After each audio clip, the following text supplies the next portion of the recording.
We want to institute reforms. Kindly provide us, bigyan nyo kami ng mga ebidensya para ma-actionan nga yung kagad. Sorry, Mayor, napapangiti ako kasi hindi naman sekreto yun sa congressman. Yung corrupt practices, di ba? I mean, Pero alam nila. Mararamdaman mo naman na alam din nila kung ano nangyayari. Alam din nila. Let's hope sincere. Nararamdaman ko naman yung sincerity.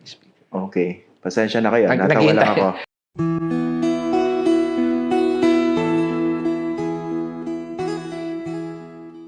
Mayor, thank you very much for agreeing to this interview. Maraming salamat po, Mayor. Alam mo, Christian, ako dapat magpasalamat sa iyo dahil binibigyan mo ako ng pagkakataon para, may labas ko rin kung ano yung mga tungkol sa mga issue ng mga latest na contemporary issues natin. Sige, pag-usapan po natin yung ni-launch na Mayors for Good Governance, no?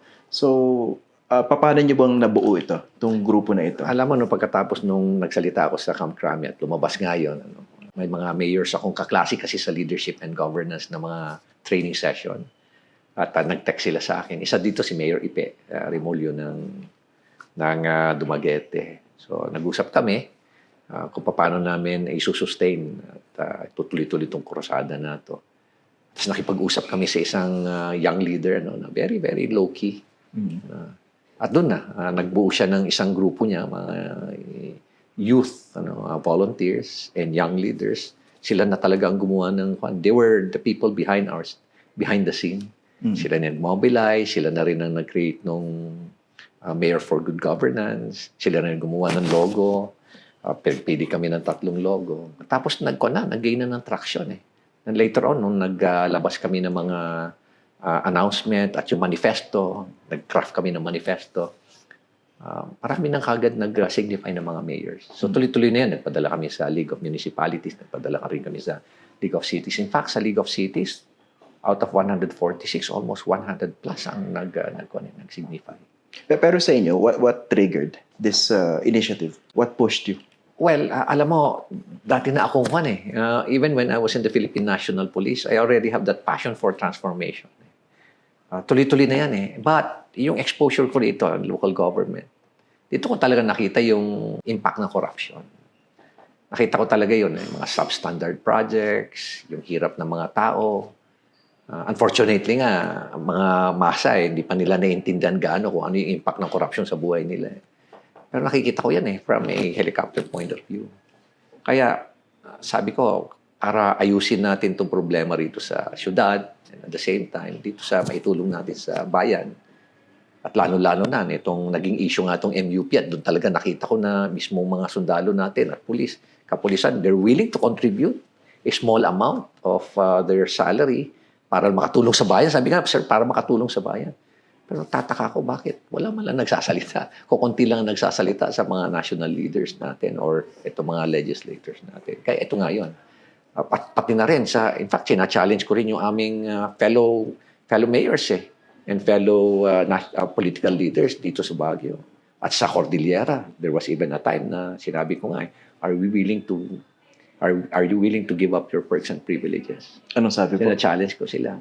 Yung iba naman nag-react. Yung iba naman tumingin na lang sa cellphone nila. Yung iba, tumingin na lang pababa.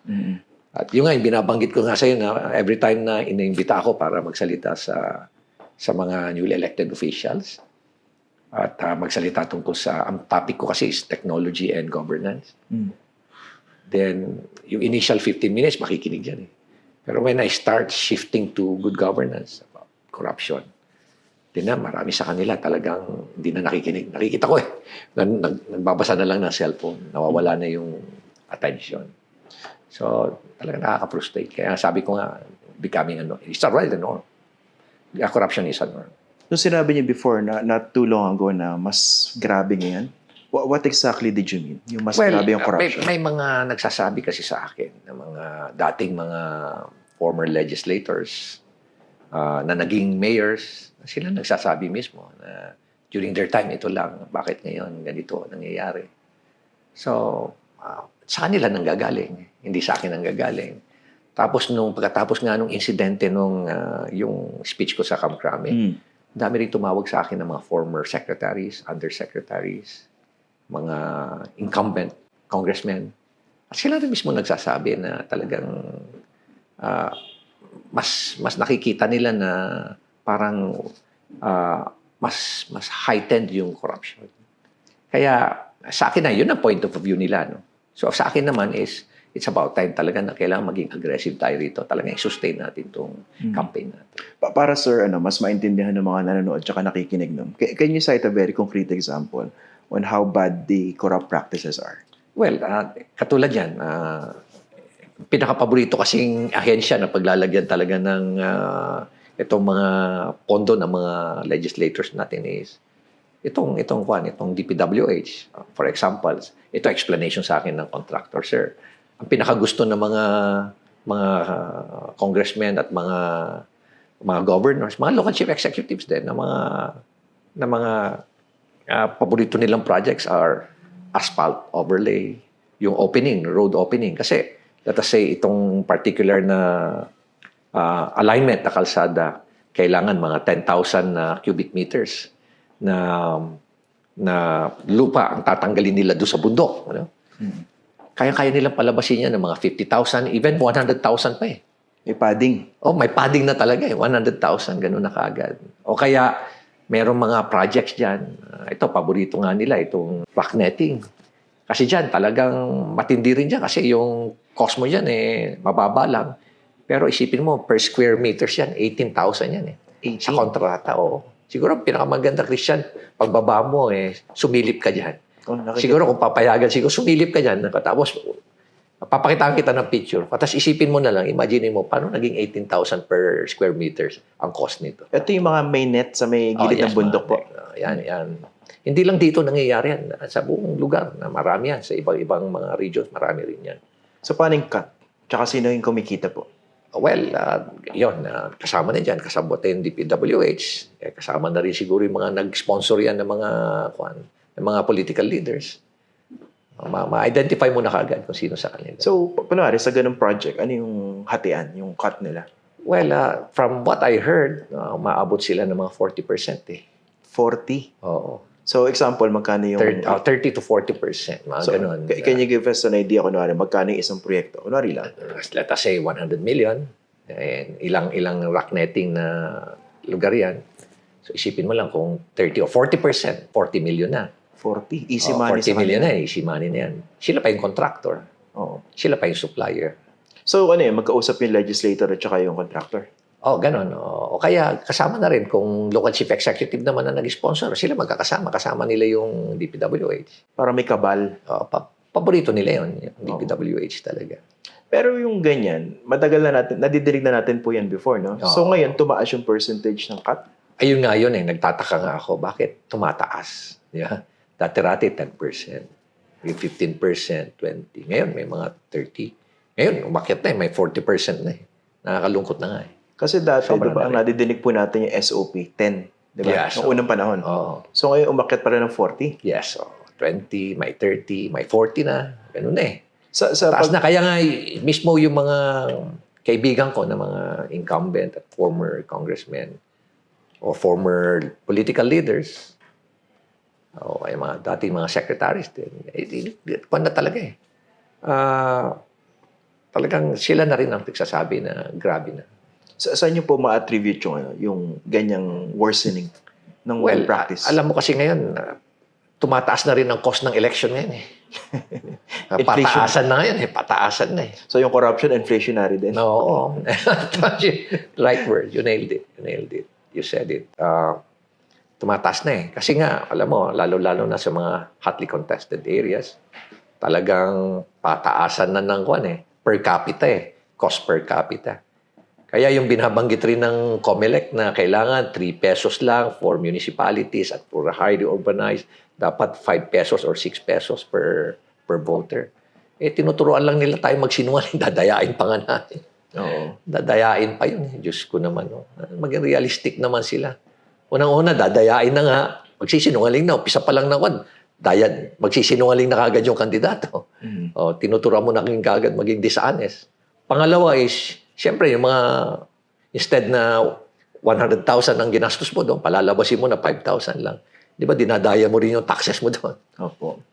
So, ang laki ng impact yan. Dapat ayusin din yan. Dapat talaga magkaroon din ng electoral reforms. Can you talk about the risk sa inyo as a politician, as a public official, yung ginagawa niya na bigla kayong, although sabi niyo matagal niyo na talagang advocacy, Yeah. pero at this time, malakas yung impact ng sinasabi niyong advocacy, yung campaign against corruption. Isn't that risky for you? It's risky. Sa safety ko, sa safety ng family ko. Kaya nga, sinasabihan nga ako ng mga kasamahan ko sa Philippine National Police at sa Armed Forces of the Philippines. Sir, ituloy mo lang yung laban. Pero kailangan, sir, mag-ingat ka rin. Kasi nga, siyempre, hindi mo rin alam kung ano yung plano nila sa akin. Ito nga, in-expect ko nga yung character assassination na yun. I expected it. I know it's going to happen. Pero what I never expected is yung viciousness, yung ruthlessness, yung so malicious yung kanilang intent na isipin mo, pati yung family ng daughter ko, pinost yun eh. Tapos pinalabas na yung grandkids ko, yung dalawa, 8-year-old and 14-year-old drug addict. Yun ang pinapalabas sa social media. Oo, pinalabas. Tinanggal na, pero screenshot ng anak ko eh. Tapos yung daughters ko, prostitute daw. Prostitutes. Ganun ka-low yung ginagawa nila. Siguro, hindi na siguro kanyon. Siguro, iba yung mga sympathizers nila siguro, supporters nila. Ganun na ka-malicious. Na-identify niyo ba kung saan nanggagaling ang mga yan? Wala, yung mga troll accounts eh. Pero obviously, may tinamaan kayo. Yes. Sumulpo siya after you spoke out against corruption. Oo naman. Nagsalita ako July 3, July 5, nilabas nila, pinablish ng PNP. Hindi ko alam eh. Basta, pinost ng PNP sa social media. Okay na rin yung sa akin. Although hindi nila pinagpaalam sa akin. Hindi. Tapos, hindi ko alam yun. Hindi ko alam. Hindi ko alam. Flag raising ceremony po ba yan? Flag raising. I was invited. So, pinost nila. And then, after that, after 2 days, 3 days, yan na yung mga atake. Pero at the same time, marami ring support na natanggap. Mas marami actually ako natanggap na manifestation of support, words of encouragement, motivating messages, inspiring messages. Yun naman ang nakakatuwa doon. Anong basa niyo dyan? Kasi ordinarily, in an ideal setting, you spoke out against corruption. You're doing the right thing. Dapat supported kayo, di ba? Yes. Pero bakit may vicious attack against you? Anong basa niyo dyan? Well, yung nabanggit ko nga noon na corruption is actually a norm. I go back to, yung sinabi ng isang historian, si Brian Crozier. Sinabi nga niya na if corruption is being rewarded and honesty is a self-sacrifice, then society is doomed. Mukhang yun ba yung nangyayari ngayon? Kung titignan mo, kung hindi natin mapipigilan yan, talaga doon tayo papunta. Kaya nga dapat magtulungan tayo lahat. Tulungan natin itong administrasyon na ito. Meron na tayong presidente eh. Hindi naman natin pwedeng maging opposition tayo at puro paninira gagawin natin. Kailangan proactive din tayo. Kailangan gumawa tayong parang kung paano natin tulungan itong presidente. Kasi ito yung survival ng ating bayan. Survival. Kung nag-collapse kung nag-fail ang presidente natin, nag-fail ang administration, magko-collapse ang bayan. Yan ba yung gusto natin? Ayaw natin. Ganun din, yung kinabukasan ng ating mga kabataan. Kaya lang lagi kong sinasabi na dapat we have to create that legacy na yan ay papamana natin sa ating mga kabataan.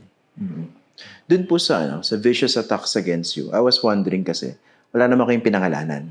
Inilatag nyo lang yung kalakaran na hindi naman sikreto sa marami. Yes. Pero syempre, may impact yung sinabi nyo, di ba? I was wondering, bakit kayo atakihin for something na hindi naman kayo nagpangalan? Yung nga yung doon nga ako nagtataka yan. I remember one particular congressman na sinasabi nga yan na pinagsasabihan na nga yan pero baka bumalik lang sa kanya. Sa inyo pinagsasabihan na nga yan na tama na yan yung pag-atake niya baka bumalik lang sa kanya. But on my part, alam mo, hindi ako nung matake personal Ang nangyari sa kanila, inatake nila ako personal. Pero sa akin, I just I focus on the issue na sa akin. Kaya nga sinabi ko nga kung ganun pala sila na parang meron silang pinapalabas na meron din silang advocacy, then bakit hindi sila mag-lead ng ganyang advocacy sa kanilang sa Congress. No? Let us say sa House of Representatives. Ano? Hinihintay ko nga na magsalita sila tungkol sa good governance. Walang nangyari. Or against corruption. Against corruption. Ano? Walang nangyari. Except that, ito naman, full disclosure, Christian, naimbita ako ni Speaker Martin Romualdez sa isang dialogue about 2 weeks ago, 3 weeks ago yun. And during that particular moment, sinabi naman niya na we are with you. The leadership of the House of Representatives is supportive of you in your advocacy. We want to institute reforms. Kindly provide us, bigyan niyo kami ng mga ebidensya para ma-action ng namin kagad. Sorry, Mayor, napapangiti ako kasi hindi naman sekreto yun sa congressman. Yung corrupt practices, diba? I mean, Pero alam nila. Mararamdaman mo naman na alam din nila kung ano nangyayari. Alam din nila. Let's hope sincere. Naramdaman ko naman yung sincerity. Okay. Pasensya na kayo. Natawa lang ako. Naghihintay lang ako ng ngayon. Naghihintay ako ng mga actions nila. Ganun. On our part naman, ito, nagmi-meeting kami ng mga mayors for good governance. At inumpisan namin yung workshop kahapon, 3 days na workshop, virtual muna. Then magkakaroon kami ng face-to-face workshop. At magkakaroon din kami ng meeting sa League of Cities at babanggitin ko rin sa kanya na sinabi nga ni Speaker na magbigay kami ng ebidensya. Kayo? Sa kanila? Kami magbibigay ng ebidensya. Okay, let's see. Sana may marating yun, no? Yeah. Ito pala, Mayor, isa sa mga nire-raise sa mga hindi natutuwa dun sa ginagawa nyo ngayon. Sinasabi, you're doing this because you're trying to parang push yourself in the national conversation. Yes, na baka raw balak nyo kasi tumakbo senador sa 2025 and then step ladder for 2028 for president as the third force or alternative. Ano po yung sagot nyo dun? Ang layo-layo pa natin sa election. Alam niyo, inumpisan ko ito siguro itong campaign na ito, inumpisan ko pa ito mga early this year pa eh. Malayo pa election eh. Wala pa sa isip natin. Pangalawa, nabanggit ko na yan eh. Nagbigay na ako ng categorical answer na I'm not running for congressman, I'm not running for senator, I'm not running for position na presidency. Sinabi ko na yan eh. Lang, tinitwist lang nila eh, no? And ginagawa ko lang to, sabi ko nga sa inyo, para it's about creating a legacy. It's about the survival of this nation. Dito tayo titira eh. Dito tayo magre-retire lahat sa bayan na ito eh.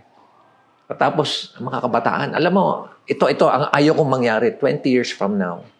Sasabihin sa atin ng mga kabataan, ngayon, 20 years from now, you were in a position to influence something, to make a change, to make a big difference, pero wala kang ginawa. Wala kayong ginawa. Kaya kami naghihirap ngayon. Yung bang gusto natin marinig. Pero Mayor, sasuffer yung mga anak natin, yung mga grandkids natin. Di ba? Kaya tayo nagtatrabaho ngayon dahil para sa aside from the fact na nagtatrabaho tayo para as a public servant. Pero iniisip natin yung kinabukasan ng mga anak natin, apo natin. Pero kung wala tayong gagawin, ito nakikita natin. It's directly staring us in the face, corruption. And we're not going to do something about it. Di ba yung tinatawag natin na if evil will triumph, if good men do nothing. Yeah. Mukhang yun ba yung kulang sa atin ngayon? Good men, more good men doing something. Yes. Dapat ganun eh. Hindi yung good men, tapos tatahimik lang, silent lang. Bakit sila silent lang? Kung silent ka, para ka na rin complicit. Para ka na rin tinolerate mo, di ba?